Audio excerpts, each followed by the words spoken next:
आधी रात को माँ घर के आंगन में जाकर के बैठ गई, बैठ करके रोने लगी। कन्हैया की नींद खुली, अपने अगल बगल माँ को ढूंढने लगे, माँ कहाँ है? माँ के बिना कन्हैया कभी सोते नहीं है। माँ को ढूंढते ढूंढते आंगन में पहुंचे, देखा मैया रो रही है। कन्हैया गोदी में बैठकर मैया के आंसू पोंछते, क्यों रो रही हो माँ? माँ तुम रोती हो तो मुझे अच्छा नहीं लगता। माँ तुम मुझे प्यार क्यों नहीं करती? माँ तुम पहले जैसा क्यों नहीं हंसती?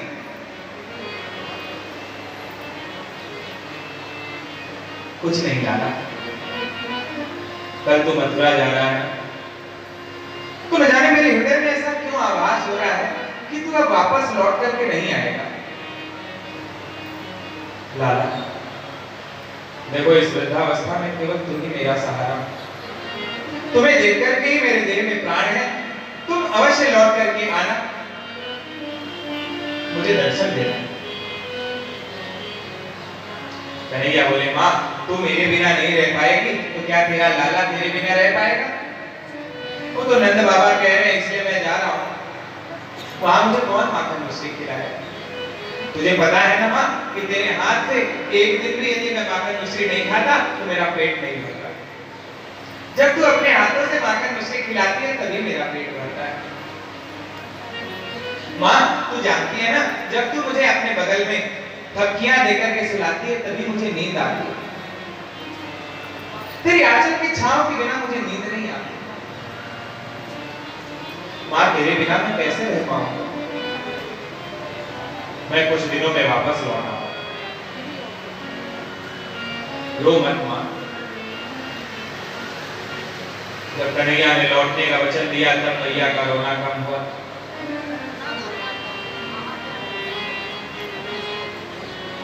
लेकिन न मैया ने ये पूछा कि लाला तुम कब लौट कर आओगे, और न कन्हैया ने ये बताया कि कब लौट कर आओगे।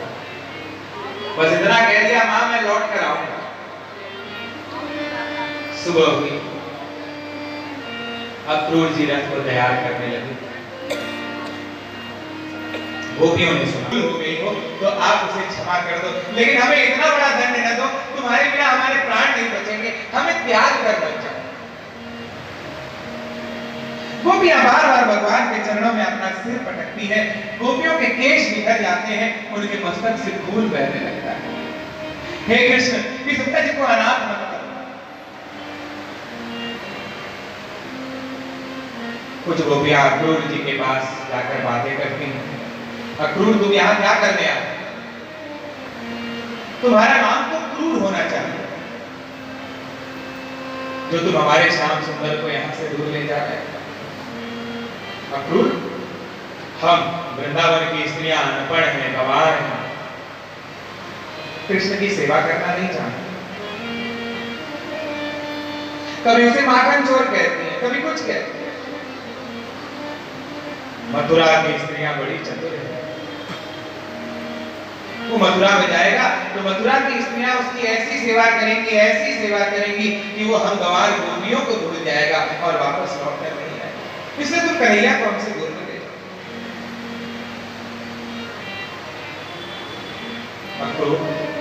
इन गायों को देखो, जब तक ये गाय श्री कृष्ण का दर्शन नहीं कर लेती तब तक कुछ खाती पीती नहीं। अक्रूर याद रखना, यदि तुम श्री कृष्ण को यहाँ से ले गए, ये गाय बिना कुछ खाए पिए अपने प्राण त्याग देंगी। गोहत्या का पाप तुम्हें लगेगा, इसलिए गोहत्या के पाप से डरो और श्री कृष्ण को हमसे दूर न ले जाओ। भगवान कृष्ण राधा जी के पास जाते हैं, अपनी बांसुरी निकाली,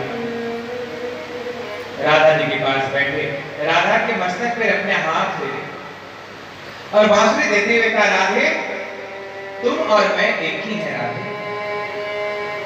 राधे ये बांसुरी मुझे प्राणों के समान प्रिय है, लेकिन प्राणों के समान प्रिय अपनी ये बांसुरी आज मैं तुम्हें दे रहा हूं। आज से कृष्ण बांसुरी नहीं बजाएगा। मैं तुम्हारे लिए ही तो बांसुरी बजाता था, मैं ग्वाल वालों के लिए, गोपियों के लिए तो नाचता था, गाता था। राधे ये बांसुरी मैं तुम्हें देता हूं। आज से कृष्ण बांसुरी नहीं बजाए। राधे तुम रोगी तो मैं यहां से वापस दूर नहीं जा पाऊंगा, और जब तक मैं यहां से मथुरा नहीं जाऊंगा कंस जरासंध आदि का वध कैसे होगा।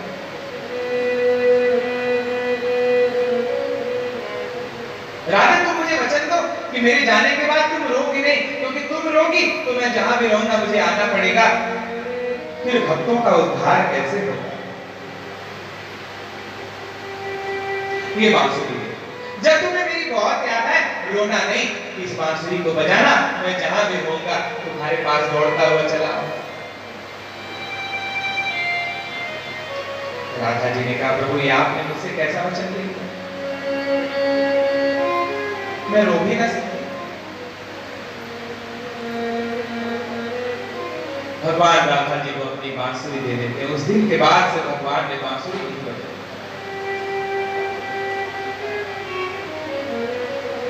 रथ पर बैठ करके मथुरा जाने को तैयार हुए।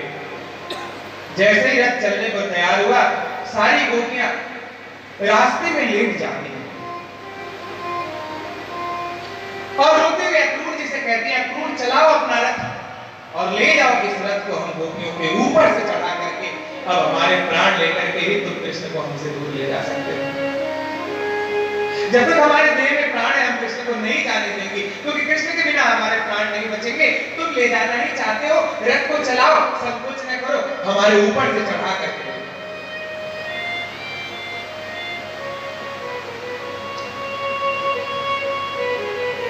अक्रूर जी को समझ ही नहीं आ रहा है क्या करें क्या नहीं करें। भगवान गोपियों को समझाते हैं, हे गोपियों तुम सब मेरे लिए अपने प्राण रखो, मैं लौट करके आऊंगा और यदि तुम जीवित नहीं बची तो मैं भी जिंदा नहीं रहूंगा। मेरे से एक बहुत बड़ी गलती हो गई, उस अपराध को क्षमा करो। मां अपराध तो मेरे से हो रहा है कि आज मेरे कारण तुम रो रही हो, क्षमा मुझे मांगना चाहिए। नहीं लाला,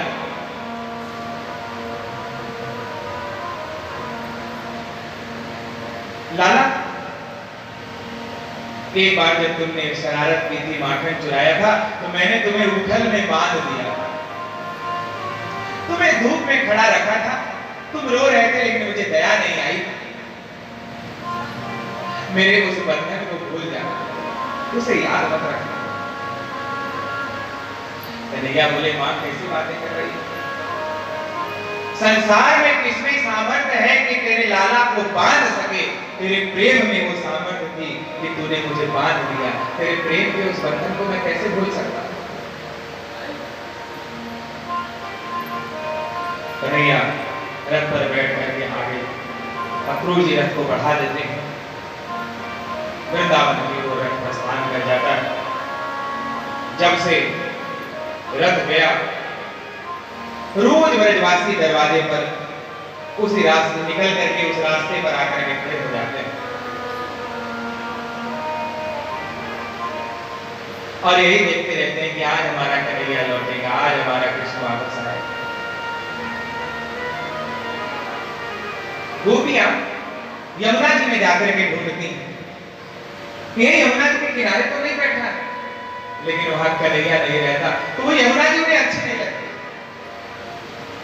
कदम डाल के नीचे उन्हें ऐसा लगता है कि बांसुरी, कोई बांसुरी बजा रहा है, हमारा कन्हैया आ गया, देखो कदम के नीचे बांसुरी बजा रहा है। पागल की तरह दौड़ती हुई जाती है, लेकिन वहां कृष्ण नहीं मिलता।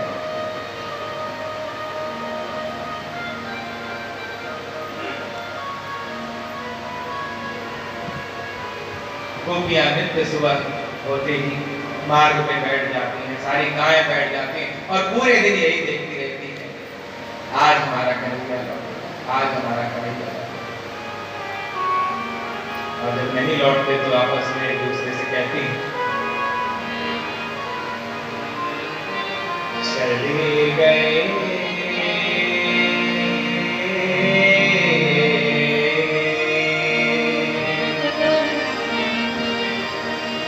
चले गए दिल के दामन में, चले गए दिल के दामन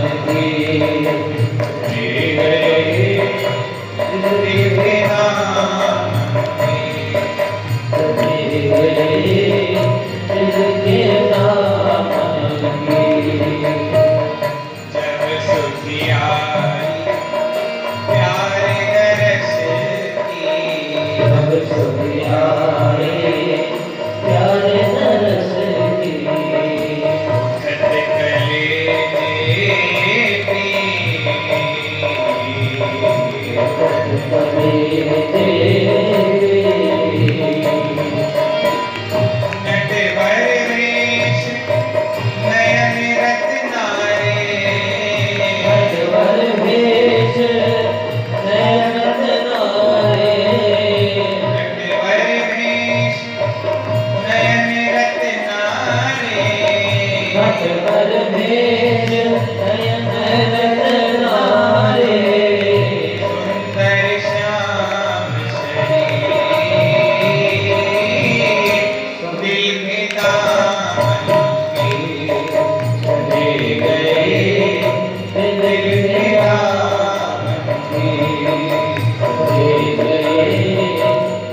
के दामन की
कृष्ण लाल की।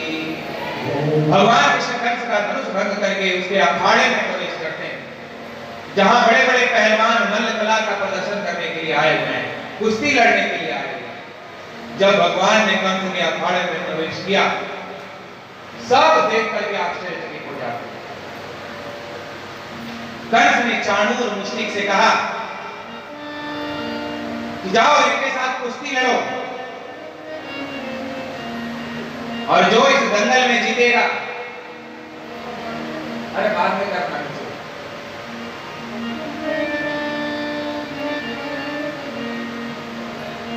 बोलिए शिवाय कृष्ण लाल की।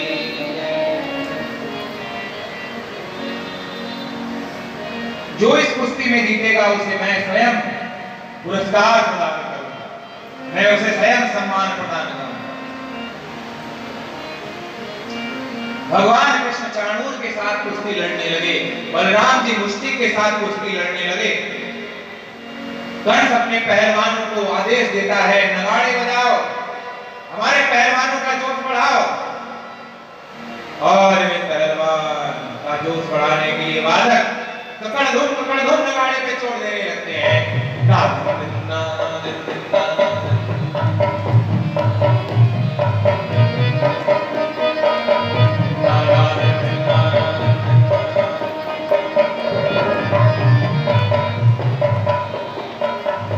पहलवान का जोश बढ़े,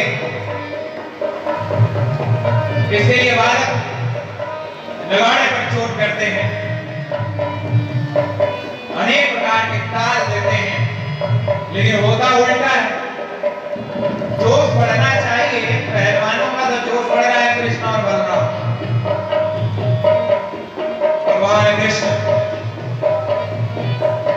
कुश्ती लड़ते लड़ते लड़ते चाणूर को उठा करके पटकते हैं।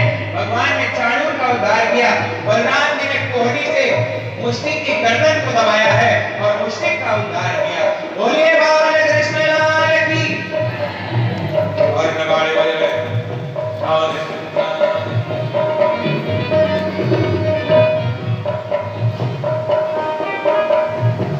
पहलवान एक एक करके कंस भेजता है।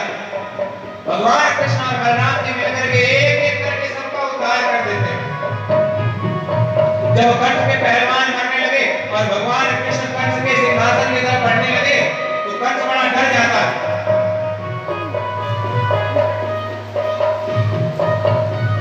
वादक तो बजाने में मस्त हैं, कृष्ण बलराम एक एक पहलवानों को उठा उठा के फेंकते जा रहे हैं, कंस की तरफ बढ़ते जा रहे हैं।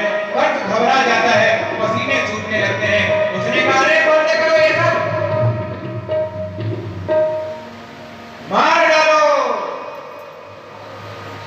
इस कृष्ण को, मार डालो बलराम को, मार डालो नंद को, मार डालो वसुदेव और देवकी को निकाल कर, यहां से कोई बचने न जाने पाए। नंद बाबा जी बड़ी मन्नतें मानते हैं, मेरे लाला को बचा लो। हनुमान जी महाराज आपको एक मन लड्डू चढ़ाएं। भगवान कृष्ण बलराम जी एक एक पहलवानों को उठा उठा के फेंकते जाते हैं। अंत में भगवान उछल करके कंस के पास आए, उसके बालों को पकड़ा, बोले, दे मैं ही हूं देवकी का आठवां पुत्र, तेरा काल, तूने ऐसे ही बाल पकड़ करके मेरी मां को घसीटा। मेरी मां रोती थी, गिड़गिड़ाती थी, लेकिन तू दया नहीं करता। भगवान बालों को पकड़ के कंस को घसीटते हैं, उठाकर आकाश में घुमाया है, उसे धरती पर पटका, अपने चरणों से उसके छाती में पालक डाल दिया है। कंस ने रक्त बमन किया और इस प्रकार भगवान कृष्ण ने कंस का उद्धार किया। बोलिए शिवाय कृष्ण लाल की। भगवान ने कंस का उद्धार किया। हमारे भीतर का अहंकार ही कंस है, जो केवल अपने देह को सुखी करने में लगा रहे, वही कंस है। जो देह की सुंदरता में फंसता है, जो देह को सुखी करने में लगा रहता है, वह देव से दूर हो जाता है। इसलिए देह की सुंदरता में मत फंसो, देह के पीछे मत भागो। कंस देह को अमर करने का प्रयास कर रहा है। वो कहता था कि मैं देवकी को मार डालूंगा, उसके आठवें पुत्र को मार डालूंगा, फिर आकाशवाणी कैसे सच होगी। लेकिन वो ये भूल गया, म्रियमाणम ही को रक्षित को बद्धम हंत मरती। जो म्रियमाण है उसे कौन बचा सकता है? जिसकी मृत्यु निश्चित है उसे कौन बचा सकता है? और जिसे भगवान बचाए उसे कौन मार सकता है? कंस ने बहुत उपाय किए लेकिन बचा ना सका। वो शरीर को बचाना चाहता था। जो केवल अपने शरीर को सुखी करना चाहता है और शरीर को सुखी करने में इतना फंस जाता है कि उसे भगवान याद नहीं आते, भगवान के भजन का समय नहीं मिलता, वही कंस है। हमारा देहाभिमान ही कंस है, जो देह के सुख में ही फंसा रहे, देह को ही अपना स्वरूप माने, देह को मैं माने, वही कंस है। आपकी मृत्यु निश्चित है। मृत्यु आए उसके पहले परमात्मा की शरण ले लो। याद रखना, जो जो चीजें मृत्यु तुमसे छीनेगी उन चीजों को आप पहले ही छोड़ दो। जिन जिन चीजों को मृत्यु आपसे छीने उसकी ममता पहले ही छोड़ दो, तो आप परम आनंद को प्राप्त कर लोगे। आज सुबह ही मैं जो मेरे साथ भक्त लोग हैं उनसे कह रहा था कि आज जानते हैं मनुष्य के पास कोई सुख नहीं, सिर्फ अहंकार का सुख। उसे कह दो वाह आपके जैसा तो कोई यही नहीं सच्चा, आपके जैसा कोई भक्त नहीं, आपके जैसा कोई धर्मात्मा नहीं, आपके जैसा कोई व्यक्ति नहीं। आप कितने धनवान, कितने बुद्धिमान, कितने गुणवान, आप समाज के कितने प्रतिष्ठित व्यक्ति हैं। बस इतना उसको बोल दो, गुब्बारे की तरह भूल जाए। उसके पास सिर्फ इतना ही सुख और उसके पास कोई सुख नहीं। और जैसे ही कहता है महा बेकार आदमी, बस सारी हवा निकल जाएगी। उसके पास सिर्फ अहंकार की पुष्टि का सुख, अहंकार पुष्टि के अलावा और कोई सुख उसके पास अपना कोई सुख नहीं। और एक बात मैं कहूं, आप जानते हैं, बुरा नहीं मानना पड़ेगा, आप इतने सुंदर सुंदर बंगले क्यों बनाते हैं, सुंदर सुंदर साड़ियां कपड़े क्यों पहनते हैं, इतनी महंगी गाड़ियां क्यों खरीदते हैं? एक स्थान से दूसरे स्थान तक जाना है तो साधारण गाड़ी में भी जा सकते हैं। अगर धूप से, बरसात से, सर्दी से ही बचना है तो साधारण मकान में भी रह सकते हैं। फिर हजारों लाखों रुपए के पत्थर लगाना, बड़े बड़े टाइल्स लगाना, महंगी से महंगी गाड़ियां खरीदना, महंगे से महंगे मोबाइल खरीदना, गहने खरीदना, कपड़े, ये क्यों करते हैं? पता है क्यों? अच्छे से सोच के देखोगे तो आप पाओगे सिर्फ दो कारण से कि कुछ जो हमारे दुश्मन है वो देख करके हमारा मकान, हमारा मोबाइल, हमारे कपड़े जले हैं। इसके पास इतना अच्छा मकान है, मेरे पास नहीं है। वो जलेंगे तो तुम्हें सुख मिलेगा, जलेंगे तो तुम्हारा अहंकार तुच्छ होगा और तुम्हें सुख मिलेगा। और दूसरा कि कुछ लोग हमारी बड़ाई करें, कितना अच्छा